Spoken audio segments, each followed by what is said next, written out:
This is spEarz to the streets. spEarz to the streets. spEarz to the streets. spEarz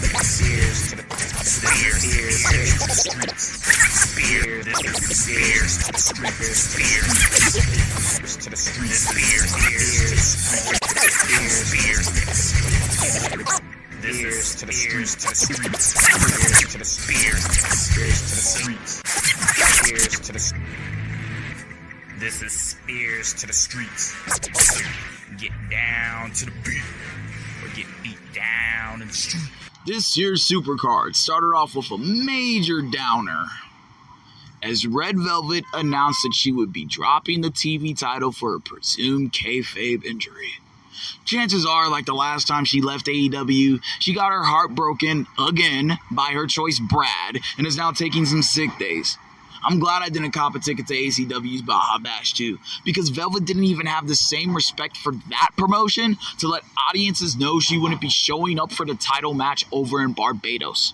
Shows what she thinks about black business, which is ultimately why Persephone should have got the interim title, so Velvet could challenge for it in Mexico when she gets back. I can only imagine a tag team between her and Mercedes Moné running roughshod all over the Latin territory. Instead, AEW Control had Shirakawa get the title.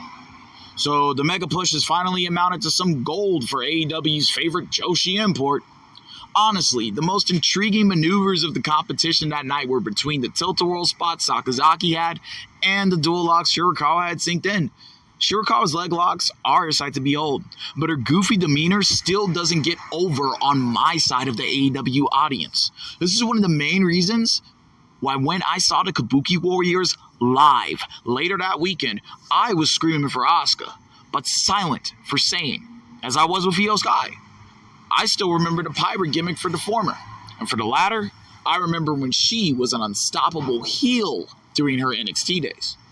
When Shirakawa sheds the goofball gimmick, she'll find some support from me.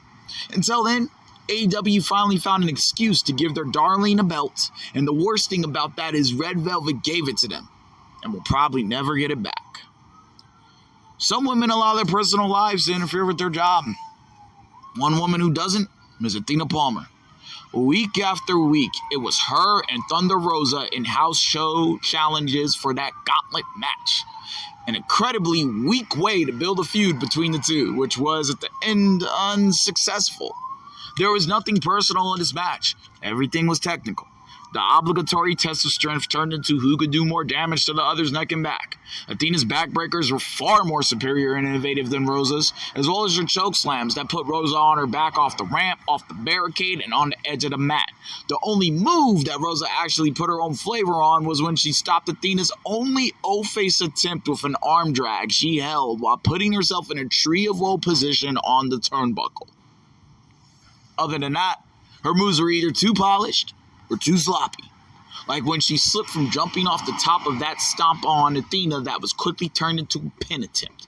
Fall-away slams, chicken wings. Rosa was really trying to dislocate Athena's shoulder here, and Athena sold that phenomenally, to the point that as I watched the match, I started to feel tension in my own spine as Athena jobbed. Athena used the same ring gear all weekend, which I think her lower body ate more of on Supercard than the next night on All In.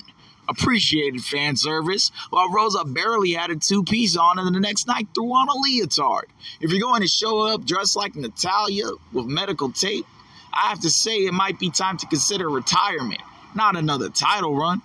Rosa could have done far better for this event than dress like she was going to perform for a regular house show, but house show this was not. The finish found Athena reaching deep into her wheelhouse and retaining the ROH women's title with a surfboard camel clutch mix. With the lack of real heat between the two, the match was a foregone conclusion before it even began. Athena's next feud is scheduled to be with Toni Storm, but it's highly unlikely Storm will be gunning for Athena's title.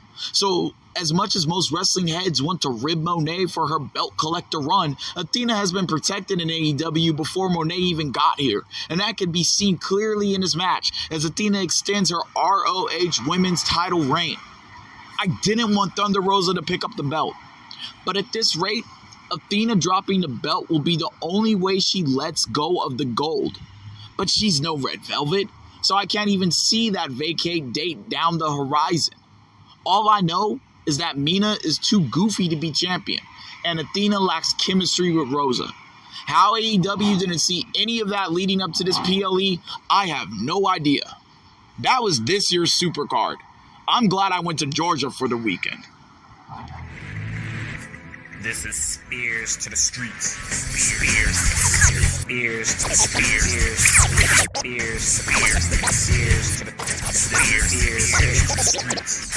Spears. This is Spears to the streets. Spears to the streets. Spears to the streets. To the streets. Spears to the spears. Spears to the streets. Spears to the. This is Spears to the streets. Get down to the beat or get beat down in the street.